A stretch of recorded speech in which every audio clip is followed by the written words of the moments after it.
Good afternoon, everybody. It's Friday. Hope you've been having a great week and enjoyed being together with many of you on Wednesday night with our prayer time, as usual, and our video study last night on the book of Job. And we're coming in on the end of the year and a lot of things happening, so I'll catch you up on those here in just a minute, but glad to be with you all and do hope you're all doing well. We will be meeting in our 4 simple churches on campus here this coming Sunday, so please plan to be here if at all possible, taking every precaution that we can, and again, cleaning regime is going on and ventilation happening, so we're taking the precautions necessary for that. But for those of you who can't and would rather be online, that is available too. And so whether you're here in person or whether you're online, please plan to connect with us this coming Sunday. 10 a.m. for our in-person Simple Church meetings, and Zoom at noon. We'll be back again since we're meeting now in the individual groups, the individual Simple Churches. So look forward to seeing you all then. Let me share my screen here and start into the lesson today. We're continuing on in our study of 1 Peter, and I will just get things settled here a little bit and show you the screen in this manner here, so that you can see both me and the screen as well. So that should work. We're going to be having our online All Churches Christmas celebration next Sunday on the 20th. So that will be an all online event, just like we did back in the summer. We were in a probably a little better situation then, but at that point in time, it was still wise to do all of that online. So we're going to do the same. So all of our ethnic church partners, the Spanish church, Portuguese church, the Albanian church, and the Turkish church will be joining us online, and each doing a different part. It'll be a chance to see everybody, and we'll likely try to stream that live too on likely on YouTube or Facebook. Well, we'll see which one of them works, and it may be better one or the other, but we'll get the word out on how to do that, and where you can watch. If you're not able to get on Zoom, you can at least follow along with what we're doing online. So that's going to be on the 20th, right before Christmas, that week of. So make plans for that. That'll be everybody remaining at home, and that way we can all enjoy that time together and focus on the Christmas season and the Christmas message for that time too. Very, very doubtful, if not almost sure, we will not be having our traditional Christmas Eve service in person. We will be doing that online, just as we did for Thanksgiving, again with the current situation that it is in, and it just appears like we're going to assume it's going to be deepening and getting worse as we've seen over the news over the days. So you can plan on that for that. I guess will be a Thursday night, December the 24th, and probably again about the 7 o'clock time frame that evening. So we'll look forward to doing that, but more news about that will be coming out. But just to make you aware of our time next week on the 20th. We will meet on the 16th at 7 for our usual prayer time as a community. So again, I encourage all of you just to show up for that, even just for a few minutes. We do a lot of just chatting and catching up with one another at the beginning, and then turn to a time of prayer for about the second half. So the first half hour is really just catching up and getting the news on things and updates. So feel free to come and join us with that. And again, even if it's just to say hi, and you have to go out and leave, it's just our whole goal is just to maintain contact with one another through the week, and then pray together about things that are on our hearts as we do that. So stay as long as you can, but don't feel you have to stay the whole time. But I just really encourage you all as families to just check in with us and see how let us see how you're doing, and connect with the rest of us. We are praying this month for the Dashi family, and obviously that's connected with the Build partnership with the UDA network. UDA means the way in Albanian, and so that phrase was coined by Holger himself, actually, when we were thinking about what to call our network. We promote the way of Christ and the apostles as a return to Christ's original design and plan in the paradigm and philosophy of the New Testament. So that's what we're promoting in Albania. And it's a really crucial time right now. I'm trying to lay the groundwork for going what we call to scale, moving beyond the few churches and leaders right now that are using Build resources and the church-based theological education philosophy that we share here at Grace Church with Build and the global network that it is a part of and leads. So continue to pray for Holger, and of course right now he's doing some work with me online in our master's and doctor's level work with the cohort there and in Kosovo. So you can pray about that. And together we're working on trying to develop some short videos that would be on our YouTube channel as a network there in Albania and Kosovo to really help get leaders recruited and part of what we're doing. We want to take advantage of this Zoom window that we have right now and see if we can begin to cultivate some relationships and some interest with the ability to really, really use these tools well for their own life and ministry. So we want to jump into that opportunity, and we ask that you pray for us as we pull that together. And I'm doing a lot of strategy and planning with the guys to help do that. We meet every Thursday at 3 o'clock our time. So be in prayer for Holger and the team this month. We finished our really for the year our video studies through the Bible Project videos. We'll have sort of a review and assessment meeting this coming Thursday. So we've covered a lot of ground in that this year, and just has been a really tremendous effort by all of you to be engaged in that, and that's going to become a tool that we have now and into the future, even post-COVID days. So this Thursday we'll get together at 7 for just an online review and some comments and observations and things like that. So be prepared to do that.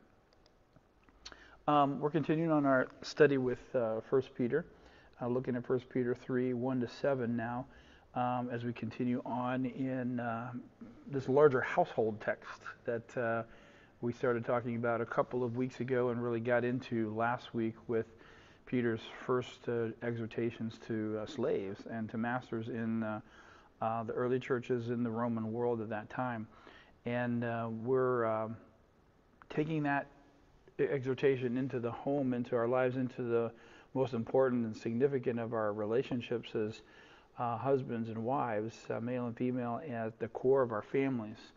And we want to look at the instructions that Peter gives us today, thinking about them in that context, but trying to then understand what their significance is for us today. So let me take you through some of these key ideas.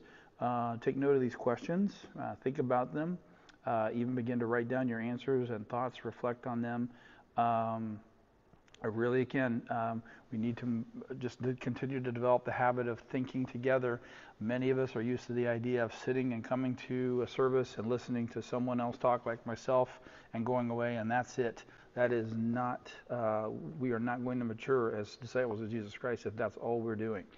And so hence the encouragement and the tools that I'm trying to get to you ahead of time to think through these things, read through these passages.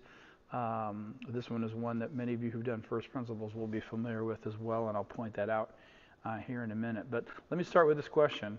What do you think is meant by referring to the spirit of something, or when we refer to the spirit of the group or the spirit of the time? And in this case, we're talking about the spirit of a marriage, which is what Peter is focused on here. What is meant by the spirit of something? What are we talking about? What does that mean? How would you articulate the essential meaning of what we're trying to say in that, or when someone makes a reference to that?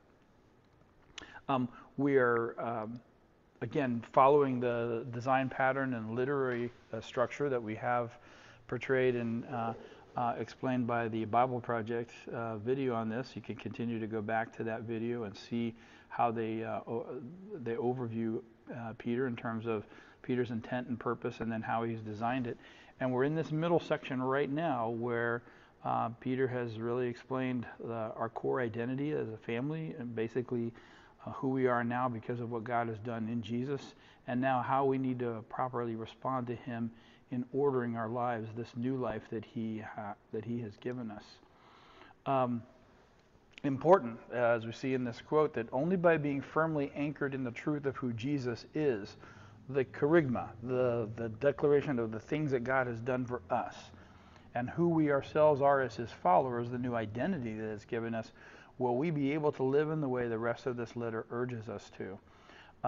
We have to be grounded well in our faith and our understanding of what God has done for us in order to respond well to what God has called us to do. And the two go together. They are not separate things. God has done this so that we can do that. And that's an important sequence of ideas to remember.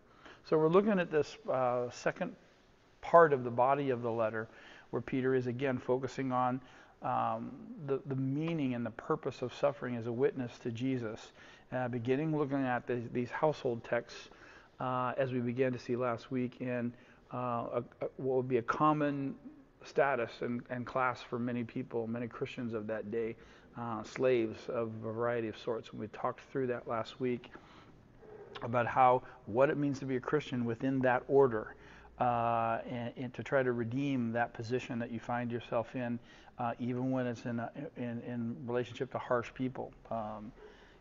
How can you continue to serve the Lord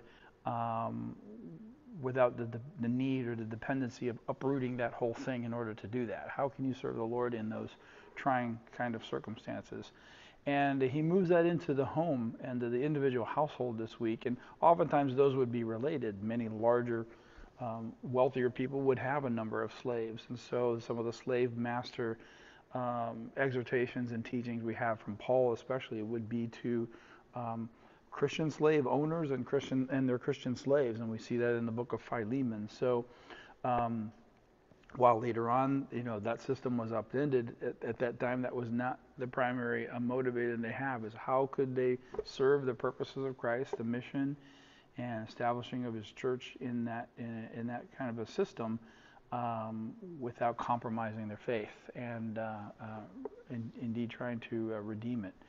And in many ways, Christianity is what upended that over time, much as it did modern slave trading, which is totally different from what we saw in the ancient world, and we saw that last week.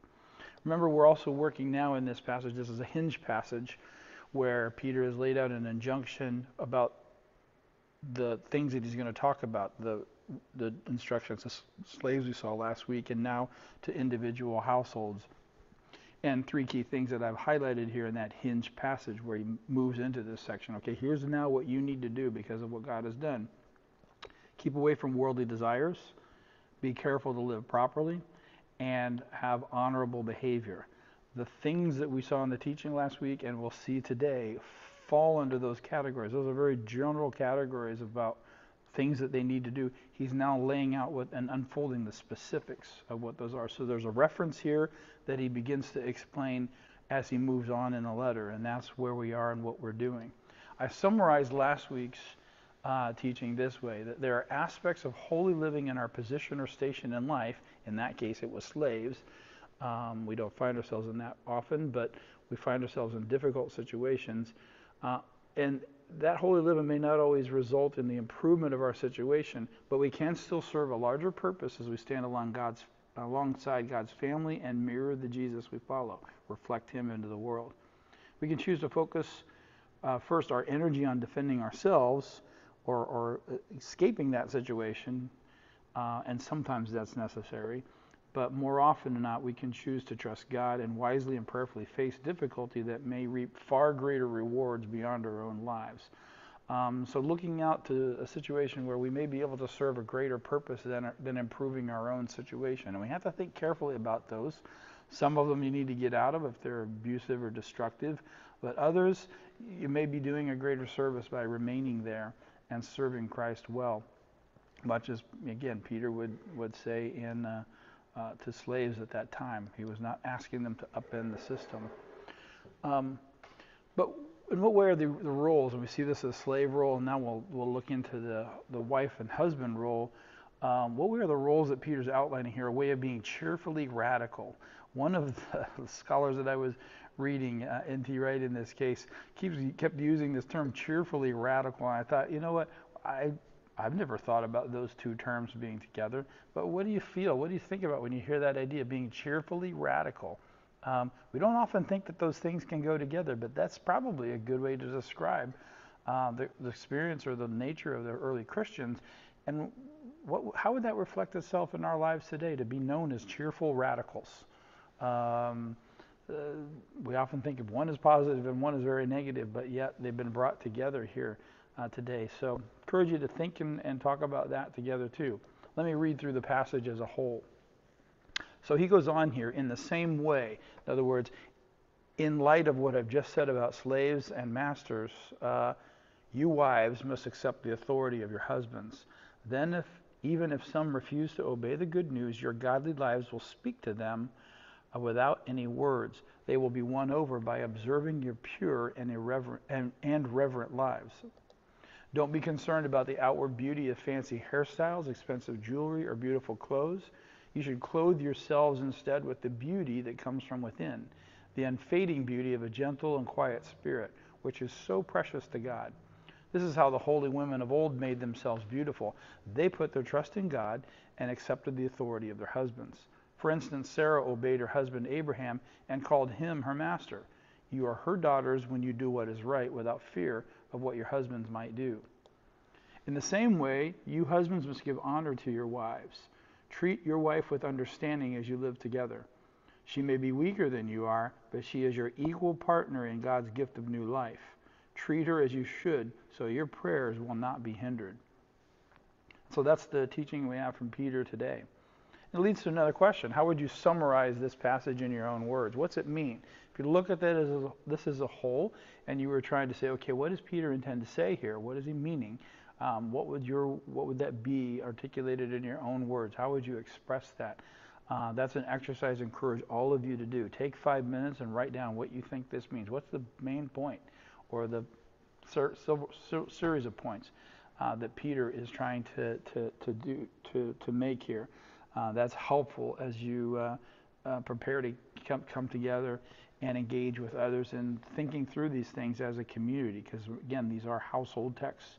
And it's meant to strengthen the church by strengthening the individual households. It's one of the key texts about marriage that we have in the New Testament outside of Ephesians chapter 5, 22 to 33, where you see another text like this, but really coming at it from a different angle on Paul's part. Think about this question too.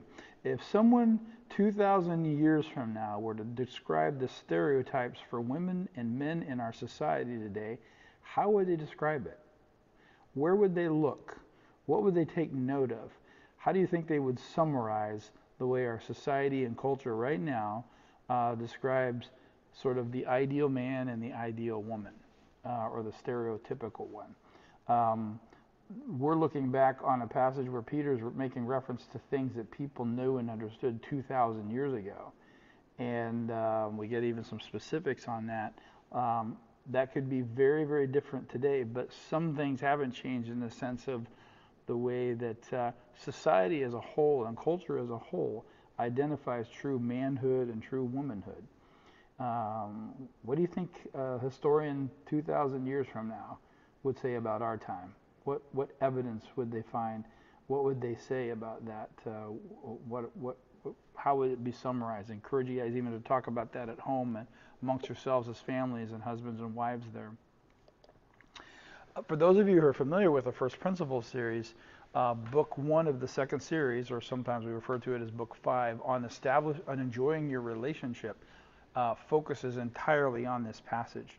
So if you have done work in that, I encourage you to go to that and read it through before Sunday. See the work that you've done. You've already done some of the things that I'm challenging you to do by virtue of your preparation for the discussion, the group discussion that we had there in the First Principles. If you haven't and you have the book, go ahead and look at that, because it is very, very helpful to shed light. And I pulled a few key quotes from the commentary on that, but this is the sort of the general direction of that session. It says in session 3, we will look at the heart or spirit of a marriage, the emotional glue of the relationship, and how it affects our effectiveness for Christ. In one sense, this book is about building enjoyable, rich marriages that span a couple's life together. In another sense, this book is about building strong churches. For strong families are the essence of strong churches. The household guidelines from the New Testament letters are not arbitrary. Our Master designed them, and we are obligated to follow them as his disciples. So let's begin the process of building strong marriages according to Christ's design. So this is from the introduction of that book, and within that book, session 3 begins to focus on, and does focus on, this passage that we're looking at today in 1 Peter 3, 1-7. So I've included some of those ideas so that we integrate them together along with other things that we're looking at as we focus specifically on this passage. So if you think about the heart of a marriage or the spirit of a marriage, how would you describe the central contribution of women, or a woman, a wife, to the spirit of a marriage? How about for the men, for the man, for the husband? What's the chief characteristic that they bring, or that they ought to bring to the spirit or the heart of a message of a marriage? What is that? What should it be? That's sort of the focus in question here in this passage. And we looked at these first 2 verses, and I've broken this up into sort of 3 big blocks to make observations of. And we look at this first one, where again he makes the bridge from the previous passage, directing to the wives. And typically in these ancient writers, and we see this in the apostolic writers, focus on the person who is sort of the beginning point in the set of relationships, in terms of the one who's under the leadership of another. And that's a typical pattern that you'll see in Paul as well as in Peter here. So he begins by addressing the wives, who may find themselves in some very difficult situations if they're with unbelieving husbands. There were apparently a large number of Christian women in the first century churches, because Christian families were known for rescuing baby girls who had been left out to die or be outside the city. To have another girl in the home was an additional expense. She wasn't going to, talking about the pagan world, the way they thought about this. In the Roman world, it would be, there would be the expenses related to her wedding one day. She didn't produce as much work as the sons would, and so in the patriarchal society, additional daughters added to your family in pagan homes often led to some of them after birth being left out to die. The Christians would go out into the city or out into those places and on a daily basis and rescue those little girls and bring them into their home. So you can see by nature of that activity, the number of Christian women would grow very, very rapidly in a generation. And that's probably already beginning to happen here in Peter's writing. Just an interesting thing to know in the historical conference. Because when we're reading the New Testament, we're also studying history. History and theology go together. How things have developed and what its significance is for us today in terms of God's work then and now. We always get hung up on this idea of submission and subordination, ordering yourself under, which is literally what that means. And so it's helpful to just get a sense of what we're talking about. We've talked about this ordering, the idea that God wants an ordered society in order to accomplish his purposes through us. And through that, as difficult as it may be and as distorted and twisted as it may be, with the gospel and with the power of the Spirit and with the new community that God is creating in the church, there's a great opportunity to show off God's wisdom right here in the heart of our marriages and in the heart of our homes. But one of the quotes from the First Principles session here says, although subordination primarily describes a way of relating to another person, that's where we get the idea of submitting, but it also involves a character trait, a disposition to respond in a certain way. That's an important idea. Subordination extends beyond obedience to commands to also include respectfulness and receptiveness to direction. Submissiveness is probably the best English term in such contexts. We really don't have many ways of describing this. Submissiveness in this sense is an overall character trait related to humility which all Christians should possess. The Christian character is portrayed in Scripture as respectful of authority, not rebellious. Men as well as women should be submissive in their subordinate relationships. Everybody has to order themselves in relation to the others around them, especially those in authority. We saw that with the slave-master relationship last week. And so naturally there's going to be order in any kind of human relationships, and that includes the home. God has an order there, even when it's distorted or twisted by man's ways. God wants to redeem that through the gospel, and that's where Peter is headed with this. In this section, first again to the women. So some of the core ideas in this first section, at the heart of this order in marriage and at the core of a household is an eternal bent that is an inner quality of character. So it's not a duty, it's a quality, it's a desire that realizes that the ordering of one's life according to God's design, even when the other is not following that, serves a larger purpose. We're getting back to that larger purpose idea, something far greater than the cost it seems to be exacting on someone. This is true regardless of external circumstances and has implications for every follower of Jesus, regardless of their station in life. We all have a role and have an order. There's a pattern that we need to fit into for God's purposes. In society, particularly in the family unit here. There is a need to think historically and culturally and the realities of what this looks like. We're not called to an unthinking parroting of an ancient lifestyle. So we're not talking about going back to this patriarchal society back then. There are some things that have changed, but all change is not good. We need to think critically and act in a way that demonstrates order in life that promotes God's larger purposes. There are still boundaries. Society still, like in the slave situation we saw last week, there are things permissible within society that, and there are boundaries within it that we can work within, and we have the freedom and the power in Christ to work within to really, really serve His purposes, not to push against on one extreme and try to overturn, and not to completely cower to as if there's no other option or as if society's way is the best way. And we often live within the tension of that society. Think of the role of women in our society back in the 40s and the 50s, and to now a generation or two later, the way that has developed along the way. There's a wise way of living between both of those that is not, repressive or completely liberated on the other side, in the sense of doing whatever a person feels like to express their role, whether it be men or women.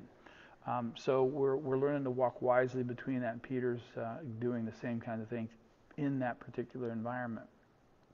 He goes on to talk about these external qualities versus the internal qualities that really, really are where the heart of the matter is. And the fact that in the midst of this, in every situation,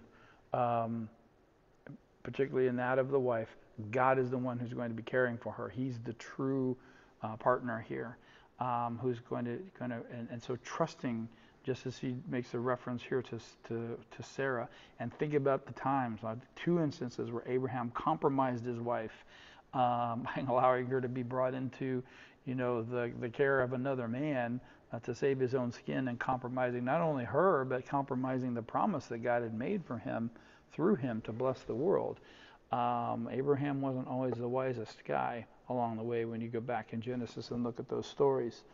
But she's held out as an example here that her trust ultimately was in God, not solely in her husband. The same would be true here, especially in the light of a woman who was married to a non-believing husband for the time, that God is ultimately going to care for her. She can put her trust and her confidence there, and therefore can freely serve in the order and in the role that she has with her unbelieving husband. First of all, with the goal of seeing him turn to the Lord through her wise, gentle, quiet spirit that is exemplary, something that he hopefully somewhere along the way realized he doesn't deserve, but is totally blessed by, and then traces its origins back to her faith in Christ and the redemption she's received in him and the presence of his Spirit in him. This is how the early church grew, by leaps and bounds, by people in their own households, in their own relational networks, living in this way, and it radically changed the lives of people around them. This is what evangelism looked like. This is what living and telling the good news looked like, and it turned the world upside down at that time. In 1 Peter 3, especially urges wives to be submissive in relationship to their husbands, to order themselves in relationship to them. They are to have a respectful and quiet spirit, qualities which derive from their fear of and trust in the Lord, a high level of respect and confidence in God. The passage says that a wife's quietness and peacefulness are rooted in her acceptance of God's order for her life and trust in him. The wife can be submissive because she knows that God stands behind Christian order and he cares for her, either through her husband or sometimes in spite of her husband. That's where the confidence, that's the unique kind of faith that a woman in this role would be asked to have within God's larger purposes. And so it really does come down to a faith matter, but has to be wisely handled if there's danger in this situation. We're not ruling out other possibilities, but the general sense from Peter is that there's a space within which to work for the Lord and for her husband's care in a respectful and quiet way, and that's more often than not the case. So some core ideas here. What counts with the woman who loves God is the beauty of an inner life. Think about that as if the ultimate ideal for women is beauty, this is the beauty that counts, and the beauty that doesn't fade. It actually grows and strengthens. And men, many of you know that kind of a beauty in your wife after you've been with her for a number of years, and it grows and it grows and it grows, and it cannot be created, cannot be found anywhere else, and it is one of the things that should deepen your love for your wives by recognizing and identifying and thanking God regularly for the inner beauty of your women of your wives as they mature and grow. At her core, this woman has a gentle and quiet spirit which values the uniqueness of her role and fully and wisely rests on her faith in God to be the ultimate husband, the ultimate provider and care and honorer of her. And oftentimes, every time it should be in a Christian marriage, that's mediated through her husband if he's doing what he needs to be doing. And so there's a charge here to us Christian husbands here in just a few minutes. Women need to examine and be aware of stereotypes at the extremes, being a doormat and being completely free of any obligation, on the other extreme. Walk wisely with God in the balance and the tension of those two things, being the unique individual that you are as women in relation to the others who greatly depend on their uniqueness. So it starts with your husband, but boy, there are a lot of other people who depend upon your uniqueness as an individual and as an individual who is a woman in the roles that only women can really, really strongly fulfill and make a difference in this world. Why is simply just getting along with each other not enough in marriage? Think about that question. Why isn't that not? That seems to be the way so many people do it, or the way that it's portrayed. Have you ever seen a marriage where you see these qualities in the spirit of a marriage? Talk about that and talk about why that's so much more attractive than just simply getting along or tolerating one another. Maybe you have examples of those in your life that you can see the difference between the two. Stop and think about that. It's clear there's a difference between men and women, and men are to leave their wives with great sensitivity to these differences. Women are to develop beautiful internal spirits towards their husband. Men are to lead, provide, protect, nurture, and to possess a love that is so strong that it makes their wives' interests as central as their own, even to the point of laying down their lives for them. This is what a husband is to look like, and it defines the very essence of manhood. Wives are to respect, follow, and honor the husbands. They are to develop a spirit towards them that does not challenge their direction, but is gentle and at ease, based on a confident trust in God. In addition, a spirit that is always seeking to please them. They must orient their lives towards their husbands and speak respectfully to them and of them. Aspects of womanhood are seen in these directives as well. So put these two together, and you can see the spirit between them is far more than just simply getting along. There's much, much more potential, and much, much more can happen, not only in the marriage, but through the marriage and through the family that it sits at the core of. So think about the differences of those things and why this is so emphasized and important by the apostles in their teaching, both Peter here and Paul, as I mentioned in the passage earlier. What is the key to having the spirit in a marriage for women? For men, what happens if it's missing? What are the things that women bring to this? What are the things that men bring to this? Well, we do turn to the men in this way at this point because he has a strong part to play. The instructions are less probably because he's more often in the position of authority and dominance, and it's not necessarily easier, but the encouragements that the women needed, and then the reinforcement and the strengthening that they needed in sometimes hard situations, required what Peter, the more extensive writing that Peter had to do there. But notice again, there's clear instructions to the husband that are equally important as those of the wife. And the two work together to create this living together in a way that's far more than just getting along, but accomplishes so much more. And I encourage you to envision that. Talk with older couples in our church family. Talk about the things that they've been through. Talk about how this has developed out over time, and we often do this when we have our Valentine's Day focus on marriage as well. What do you want to envision for your own marriages after 50 years of marriage or more? And what are the qualities, and what do you want to have seen accomplished beyond just merely getting along together? That's just such a low standard, but tends to be sort of the common denominator for most in our society today. Scripture sees both care and honor as appropriate for the relationship and as qualities that make subordination easier for the subordinate, allowing the head to rule more effectively. The husband is urged to explicitly express his wife's value and importance. Explicitly, talk outwardly about it. Since some may construe subordination to mean being of less value, the husband should take care to express his esteem for his wife.